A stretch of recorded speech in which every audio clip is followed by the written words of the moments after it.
High বন্ধুরা, আমি নলিতা বলছি। বন্ধুরা, আজকের এই গল্পটি সম্পূর্ণ শুনলে তোমাদের ওটা আর স্থির থাকবে না।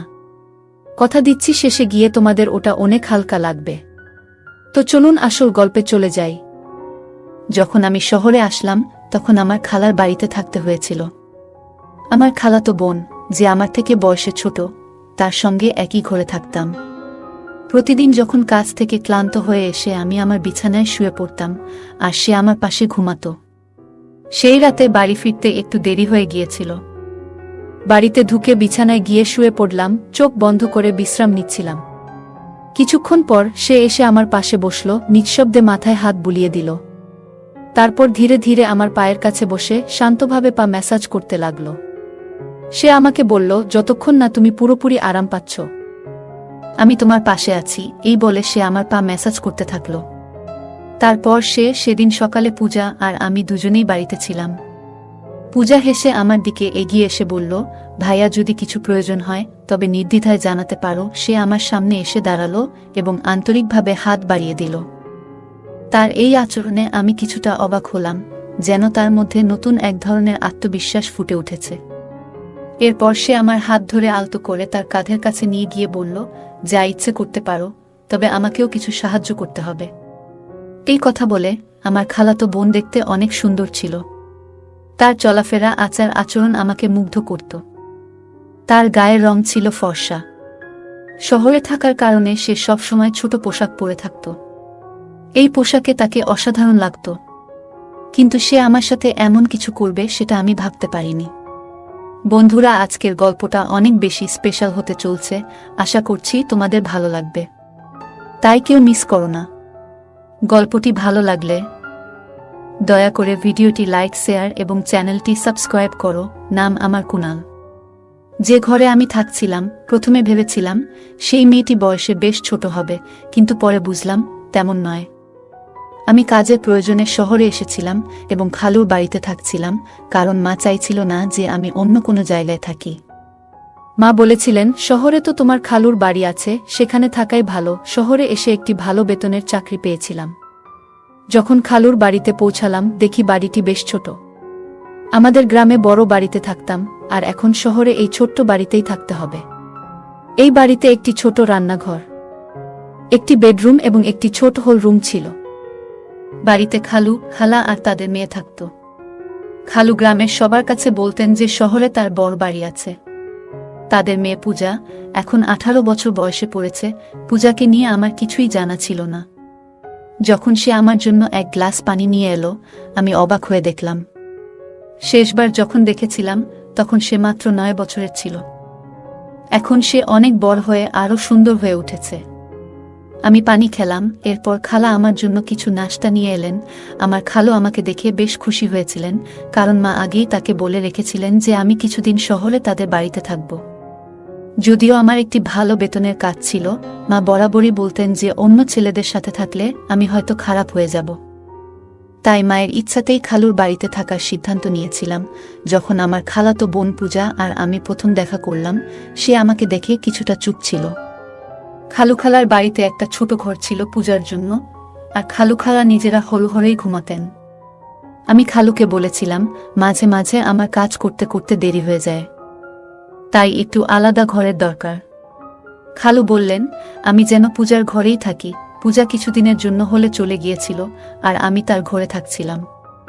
কিন্তু কয়েকদিন পর পূজা বলল যে হলে তার ঘুম ঠিক মতো হচ্ছে না, তাই আবার ঘরে ফিরে আসলো। এরপর থেকে সে আমার পাশে ঘুমাতে লাগলো। পূজা দেখতে সুন্দর, আর তার বয়সও বাড়ছে। সেই রাতগুলোতে কখনো কখনো ঘুমের মধ্যে ভুল করে আমার হাত তার দিকে চলে যেত, কিন্তু আমি দ্রুত নিজের হাত সরিয়ে নিতাম। এরপর এক রাতে অনুভব করলাম সে যেন আমার পাশে আরো কাছে এসে শুয়ে আছে। ভেবেছিলাম হয়তো নিছকই কাকতালীয়, তবে এরপরের রাতগুলোতেও এমন অনুভূতি হচ্ছিল। খালুর বাড়িতে থাকতে থাকতে 20 দিন পার হয়ে গেছে, আর এই সময় পূজা আমার অনেক কাছের মানুষ হয়ে উঠেছে। আমরা মাঝে মাঝে অনেক রাত পর্যন্ত জেগে গল্প করতাম। আমরা বিভিন্ন বিষয় নিয়ে গল্প করতাম।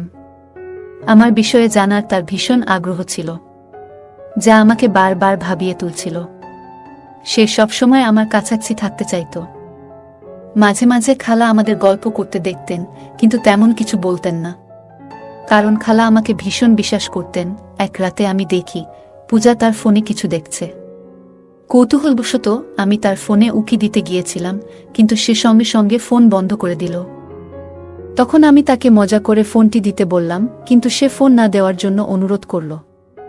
আমি কিছু না বলে একদিকে ফিরে শুয়ে পড়লাম, কিন্তু কিছুক্ষণ পরে তাকে দেখি ঘুমিয়ে আছে। পূজার ফোনটি তার মাথার পাশে রাখা ছিল, তাই আমি আস্তে করে ফোনটি হাতে নেওয়ার চেষ্টা করলাম। সেই সময় পূজা পাশ ফিরল, আর আমার হাত তার উপর হালকা করে পড়ে গেল।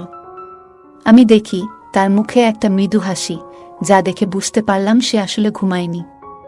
তাড়াতাড়ি ফোনটি হাতে নিয়ে খুলতে গিয়েছিলাম, কিন্তু ফোনটি লক ছিল। পূজা তখন হাসছিল, বুঝলাম হয়তো সে আগে থেকেই সব জানত। কিছুক্ষণ পর আমি চুপচাপ ঘুমিয়ে পড়লাম। এরপর কিছুদিন কেটে গেল, আর আমার মাসের বেতনও এসে গেল।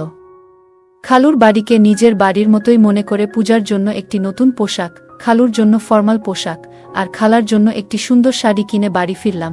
আমি পূজার জন্য কিছু জিনিস কিনে নিয়ে আসলাম, যা দেখে খালা খুব খুশি হলেন। পূজা এখন আমার সঙ্গে আগের চেয়ে অনেক খোলামেলা কথা বলতে শুরু করেছিল। এমনই এক রাতে আমি পানি খেতে উঠে দেখি পূজা আমার পাশে নেই। ঘরের দরজাটাও খোলা ছিল। বাইরে গিয়ে দেখি রাত তখন 2টা বাজে। পূজা হলের পর্দা সরিয়ে কিছু দেখার চেষ্টা করছে। কৌতূহলবশত আমি তার পেছনে দাঁড়িয়ে দেখার চেষ্টা করলাম যে সে এত রাতে কি দেখছে। পূজার পাশেই দাঁড়ালাম, আর সামনের দৃশ্য দেখে তাকে আলতো করে পাশ ফিরিয়ে নিয়ে গিয়ে হাত ধরে ঘরে নিয়ে এলাম। আমি বললাম, পূজা, এটা ঠিক নয়। রাতে মা বাবার ব্যক্তিগত সময়ে উকি মারা মোটেই সঠিক নয়। পূজাকে এইভাবে দেখায় আমার একটু বিরক্ত লাগলো, আর সে দ্রুত ক্ষমা চেয়ে বলল, ভাইয়া, দয়া করে এই বিষয়টি নিয়ে কাউকে বলো না। আমি আর কখনো এমন কিছু করব না। আমি কিছু বুঝতে পারিনি। আসলেই পূজার ভুলটা হয়তো খুব বেশি ছিল না। খালু খালার মেয়েটা বড় হয়ে উঠেছে, আর তাদের এখন কিছুটা ব্যক্তিগত পরিসর দরকার। পরের দিন আমি খালুকে বললাম, খালু, এখন সময় এসেছে আপনি একটা বড় বাড়ি কেনার কথা ভাবেন। আমি খালুকে বললাম, এখন আমাদের পূজা বড় হচ্ছে, ওর নিজের একটা আলাদা ঘর দরকার, আর আপনাদেরও। বড় বাড়ি হলে সবার জন্য ভালো হবে। খালু বললেন, 3জন মানুষের জন্য বড় বাড়ির দরকার নেই। তুমি এসে চতুর্থ হয়েছ, কিন্তু আমাদের এখনো কোনো অসুবিধা হচ্ছে না। তাহলে বড় বাড়ির প্রয়োজন কেন? খালুর এ উত্তর শুনে আমার মুখটা একটু মলিন হয়ে গেল। ঠিক তখনই আমার ফোন বাজল। ফোনে মা ছিলেন। মা বললেন, আমি তোমাকে একটি মেয়ের ছবি পাঠিয়েছি, দেখো তো তোমার কেমন লাগে। আমি মাকে জানালাম, মেয়েটি দেখতে বেশ ভালো লেগেছে। মা এতে খুশি হয়ে জানালেন 20 দিনের মধ্যে বিয়ের ব্যবস্থা করবেন। 20 দিন পর আমার বিয়ে হয়ে গেল। কিছুদিনের ছুটি কাটিয়ে আমি আবার কাজের জন্য শহরে ফিরছিলাম। তখন মা বললেন, তোমার স্ত্রীকে সঙ্গে নিয়ে যাও। এরপর আমি আমার বউ তানিয়াকে নিয়ে শহরে চলে এলাম। প্রথমে আমরা খালুর বাড়িতেই উঠলাম। পূজা তখন তার ঘর ছেড়ে বাবা মায়ের সঙ্গে হোলঘরে ঘুমাতো, আর আমাদের ঘরটি আমার আর তানিয়ার জন্য ছেড়ে দিল। তানিয়াকে নিয়ে শহরে আসার 3য় দিন পার হচ্ছিল। এরপর হঠাৎ এক রাতে কিছু অপ্রত্যাশিত ঘটনা ঘটল। আমি যখন আমার স্ত্রী তানিয়া পাশে ঘুমাচ্ছিলাম, হঠাৎ দেখি হল থেকে কেউ উকি দিচ্ছে। তাকে দেখে আমি দ্রুত তানিয়া পাশ থেকে উঠে বসলাম। আমাকে উঠতে দেখে সে চুপচাপ সরে গেল। তখন আমি ভাবতে লাগলাম, যদি তানিয়া এই শহরের পরিবেশে মানিয়ে নিতে পারে, তাহলে আগামী মাসেই আমরা আলাদা থাকার জন্য একটি ঘর খুঁজে নেব। কারণ আমি শহরে আসার পর থেকেই আমার খালাতো বোন আমাকে বিশেষ নজরে রেখেছিল। কিন্তু জানি না কেন, কিন্তু 5 দিনের মধ্যেই তানিয়া শহরটিকে অপছন্দ করতে শুরু করল।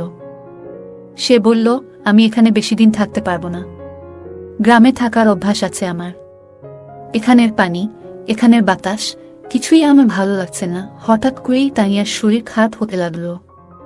অনেকদিন ধরে শহরের পানিতে আমার কোনো সমস্যা হয়নি, কিন্তু তানিয়ার শারীরিক অবস্থা খারাপ হতে শুরু করল। তাই সে গ্রামে ফিরে যেতে চাইল, আর আমি তার শারীরিক অবস্থার কথা ভেবে তাকে গ্রামে পাঠিয়ে দিলাম। এরপর আমি খালুর বাড়িতে একাই থাকতে শুরু করলাম। তানিয়ার প্রতি আমার যতটা ভালোবাসা থাকার কথা ছিল, ঠিক ততটা যেন অনুভব করছিলাম না। তার ছবি দেখে যেমন ভেবেছিলাম, বাস্তবে তেমনটা ছিল না। বিয়ের সময় তাকে দেখেছিলাম খুবই আকর্ষণীয়, কিন্তু বিয়ের পর মেকআপ ছাড়া দেখলে তাকে কিছুটা আলাদা লাগত। আমার স্বপ্নের মতো ছিল না। তবে সে অনেক ভালো এবং নির্ভরযোগ্য, তাই ওর সঙ্গে জীবন কাটানোর সিদ্ধান্ত নিলাম। তানিয়া গ্রামে চলে যাওয়ায় আমার জন্য পরিস্থিতি একটু স্বাভাবিক হয়ে গেল। আমি শহরে কাজ করছিলাম, আর একা থাকার জন্য আলাদা খরচ করার প্রয়োজন মনে করিনি। মায়ের ইচ্ছাতেই খালুর বাড়িতে থেকে যেতেই মনে হলো ভালো। তানিয়া যাওয়ার পর 3 দিনের ছুটি নিয়ে বিশ্রাম নিলাম, কারণ কাজের চাপে বেশ ক্লান্ত হয়ে পড়েছিলাম। ছুটির দিন সকালে খালু তার কাজে বেরিয়ে গেলেন, আর খালাও প্রতিদিনের মতো তার অফিসে চলে গেলেন। সেদিন সকালে পূজা আর আমি দুজনেই বাড়িতে ছিলাম। নাস্তা করার পর আমি আমার ল্যাপটপ নিতে শোবার ঘরে যাচ্ছিলাম। ঘরের দরজায় কোনো কপাট ছিল না, তাই দরজা সবসময় একটু খোলা থাকত। সেদিন আমি খোলা দরজার ফাঁক দিয়ে দেখলাম পূজা নিজের পোশাক পরিবর্তন করছে। তার উজ্জ্বল গায়ের রং দেখে কিছুক্ষণের জন্য আমার দৃষ্টি আটকে গেল। তখন ভাবলাম, কোথায় আমার শ্যামলা তানিয়া বউ আর কোথায় এই পূজা? দুজনের মধ্যে যেন একেবারেই মিল নেই। এতদিন পূজা আমার আশেপাশেই ছিল, কিন্তু কখনো তাকে এভাবে দেখিনি। তার উজ্জ্বল গায়ের রং দেখে এক মুহূর্তের জন্য মনে হলো ভাগ্য যেন আমার সঙ্গে একটু খেলা করছে। তারপর তার কালো লম্বা চুলের দিকে তাকালাম, যা আমার মনে এক অদ্ভুত সাড়া জাগিয়ে তুলল। কিছুক্ষণ পর আমি যখন ঘর থেকে বের হলাম, তখনও তাকে দেখছিলাম, আর মনে হচ্ছিল সে সত্যিই অসাধারণ সুন্দর। খালা সাধারণ মধ্যবিত্ত হলেও পূজার সৌন্দর্য যেন তাকে আরও আকর্ষণীয় করে তুলেছিল। সেদিন রাতে পূজা আমার ঘরে এসে বলল, ভাবি তো গ্রামে চলে গেছেন, এখন আমি আবার আমার ঘরে শান্তিতে শুতে পারব। সে আর হোল ঘরে শুতে চায়নি, তাই আমি তাকে আগের মতো আমার ঘরেই শোয়ার অনুমতি দিলাম। সেই রাতে ঘরে অন্ধকার ছিল, আর কিছুক্ষণ পর আমি শুনলাম কারো পায়ের শব্দ। ঘরের আলো জ্বালিয়ে দেখি পূজা তার আলমারির পোশাকের কাছে দাঁড়িয়ে আছে। আমি তার কাছে গেলাম, কোনো কথা না বলে আমার শার্ট খুলে রেখে দিলাম, তারপর আলো নিভিয়ে শুয়ে পড়লাম। মনে হলো পূজাও হয়তো পোশাক বদলানোর জন্য দাঁড়িয়েছিল, তাই আলো নিভিয়ে দিয়েছিলাম। কিছুক্ষণ পর আবার একবার আলো জ্বালালাম, তখন দেখলাম পূজা ছোট পোশাকে দাঁড়িয়ে আছে। তাকে এভাবে দেখে আমি একটু লজ্জা পেলাম। তারপর আবার আলো বন্ধ করে ঘুমিয়ে পড়লাম। সে সবসময় ছোট পোশাক পরত, যা তাকে অসাধারণ লাগত। পরের দিনও আমার ছুটি ছিল, কারণ আমার পুরো 3 দিনের ছুটি ছিল। তখন আমার এক বন্ধু প্রস্তাব দিল, চলো আজ কোথাও ঘুরতে যাই। দুপুরে আমরা বের হলাম, আর তখনই একটি দামি ক্যাফেতে পূজাকে বসে থাকতে দেখলাম। তার বন্ধুরা বেশ অভিজাত সাজে বসেছিল, আর পূজা অন্য ধরনের পোশাক পরেছিল। এরপর আমি উঠে গিয়ে পূজার সাথে দেখা করলাম এবং জিজ্ঞাসা করলাম, এটা কি হচ্ছে? সে আমাকে তার এক বন্ধু থেকে আলাদা করে নিয়ে বলল, কুনাল, আমি আজ রাতে তোমার সব প্রশ্নের উত্তর দেব। তুমি এখন এখানে থেকে চলে যাও প্লিজ। আর হ্যাঁ, আমি না বলা পর্যন্ত চুপ থাকো। এরপর রাতে খালা ঘুমিয়ে যাওয়ার পর আমি পূজার কাছে গেলাম এবং জিজ্ঞাসা করলাম, আচ্ছা এখন বলো। পূজা বলল, এটা হলো উচ্চমানের জীবনের কিছু অংশ। কেন? আমি কি এভাবে থাকতে পারি না? পূজা 18 বছরের একটি মেয়ে হলেও তার কথাবার্তা ও আচরণে এক ধরনের পরিবর্তন লক্ষ্য করলাম। কথা বলতে বলতে সে আমার আরও কাছে চলে আসে। আমার বিয়ের পর থেকে আমি অনুভব করেছি যে এক নারীর সঙ্গ কতটা বিশেষ, আর পূজাকে কাছে পেয়ে আমি যেন একটু বিভ্রান্ত হয়ে পড়লাম। তবে নিজেকে সামলে নিয়ে আমি তাকে কিছুটা দূরে সরিয়ে দিলাম। সেদিন রাতে আমি তাকে দূরে রেখেই শুয়ে পড়লাম এবং সকালে উঠার আগেই ঘর থেকে বেরিয়ে গেলাম। আমি বসার ঘরে বসে সকালে নাস্তা করছিলাম, তখন দেখলাম পূজা একটু অস্বাভাবিকভাবে হাঁটছে। বুঝতে পারছিলাম না কেন সে এমনভাবে হাঁটছে। মনে হলো হয়তো তার পায়ে কিছু হয়েছে। যখন খালা পূজাকে এভাবে হাঁটতে দেখলেন, তিনি জিজ্ঞাসা করলেন, পূজা, তুমি এমনভাবে হাঁটছো কেন? পায়ে কিছু হয়েছে নাকি? পূজা সরাসরি আমার দিকে তাকিয়ে বলল, কুনালি ভালো জানে আমার পায়ের কি সমস্যা হয়েছে। তার এভাবে ইঙ্গিত করায় আমি কিছুটা বিব্রত বোধ করলাম, কারণ আমি নিজেই জানতাম না কেন সে আমাকে এভাবে বলল। এরপর আমি খালাকে বুঝিয়ে বললাম যে রাতে শুতে গিয়ে পূজার পা হয়তো বিছানার কোণে লেগে গিয়েছিল। পূজা সকাল থেকে আমাকে খুব অদ্ভুত দৃষ্টিতে দেখছিল। আমি ভাবলাম খালা কাজের জন্য বেরোলেই তাকে জিজ্ঞাসা করব কেন সে এমন মিথ্যে বলেছিল।